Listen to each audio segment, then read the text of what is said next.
Je me souviens d'un article de Jean-Pierre Astolfi, notamment un article que j'ai trouvé lumineux, où il avait expliqué ce que c'était que la notion d'objectif-obstacle en utilisant une métaphore qui était la métaphore du jonglage. Par contre, il y a un texte qui m'a beaucoup marqué, je pense que c'était en 2009, c'était une déclaration, une incitation à la nuance.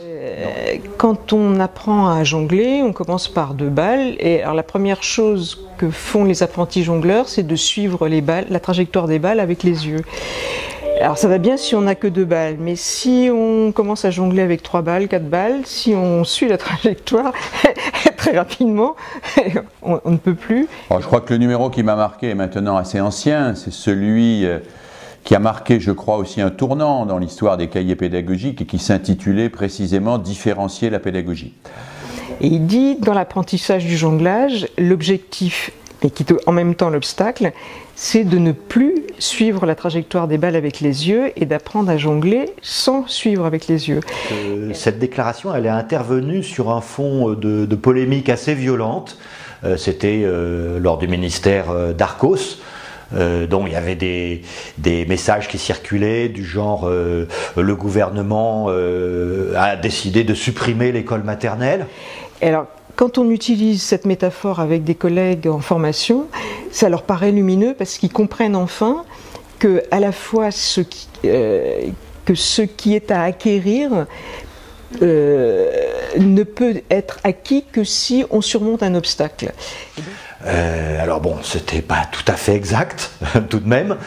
Et là-dessus, les cahiers pédagogiques ont sorti une déclaration que j'ai trouvée courageuse et intéressante. Beaucoup de nos collègues n'osent pas dire quand ils font des innovations, et ils en font, et c'est leur honneur et notre honneur, n'osent pas trop s'en parler de part et d'autre, parce qu'effectivement, il faut avoir l'air d'être comme tout le monde, faire la même chose que tout le monde, c'est-à-dire d'être les victimes de ce mythe identitaire que je ne cesse de pourchasser, de constater tous les dégâts, dans lesquels on voudrait que, justement, par identification au lieu qui détruit l'égalité, l'égalité suppose la différence, A égale B, il ne faut pas que A et B soient identiques, autrement ça n'y aurait pas la signe égale.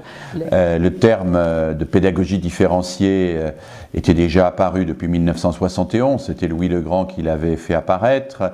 Nous étions en pleine rénovation des collèges après la victoire de la gauche en 81 et nous étions en pleine élaboration d'outils nouveaux pour construire cette rénovation des collèges et gérer, comme on disait à l'époque, des classes hétérogènes sans organiser systématiquement des groupes de niveau. L'égalité suppose la différence et l'identité la supprime en sorte qu'on voit qu'à ce moment-là, tout enseignant doit faire la même chose, toutes les manières, à toutes les heures, à toutes les minutes. Il enseigne les mêmes choses au même moment à des élèves qui sont tous identiques, qui apprennent tous identiquement de la même manière, qui sont toutes de même famille identique, qui sont toutes de même santé, qui ont tous le même âge. Qu'est-ce que c'est que cet identitaire?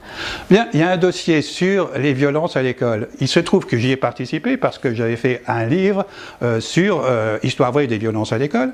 Donc on m'a demandé d'y participer et j'ai été quand même très étonné de la diversité des abords dans ce numéro. Je croyais avoir fait, pas le tour, mais quand même pas mal de tours et de détours, et j'ai vu que j'étais loin d'avoir envisagé l'ensemble des facettes. La réussite de tous et les objectifs communs pour tous passent par une différenciation qui n'est pas strictement une individualisation, qui utilise aussi les méthodes de groupe, qui utilise toute une série de méthodes, par une différenciation qui donne à la fois à chaque élève le droit à la différence, à être reconnu dans sa spécificité, et le droit à la ressemblance, c'est-à-dire la possibilité d'atteindre des objectifs communs et de partager une culture commune. Très clairement, parlons du socle commun. Ça m'a vraiment intéressé de voir des gens qui écrivaient dans ces cahiers, pas une fois, pas 2 fois, mais très régulièrement, au cours d'années noires, il faut le dire quand même, hein, d'années où cette chose-là L'institution, contrairement à la loi, n'y attachait plus aucune importance. Un dossier qui m'a particulièrement marqué, c'est le dossier sur la non-directivité. À l'époque, je faisais une thèse avec Ziders qui était dans la directivité, et moi je sentais l'importance de la non-directivité. Donc ce cahier m'a été très efficace. Bien sûr, j'ai vu tout de suite les limites en directivité, mais ça a été un point de départ qui m'a permis de commencer à travailler sur l'apprendre. Alors ce numéro a eu un impact fantastique.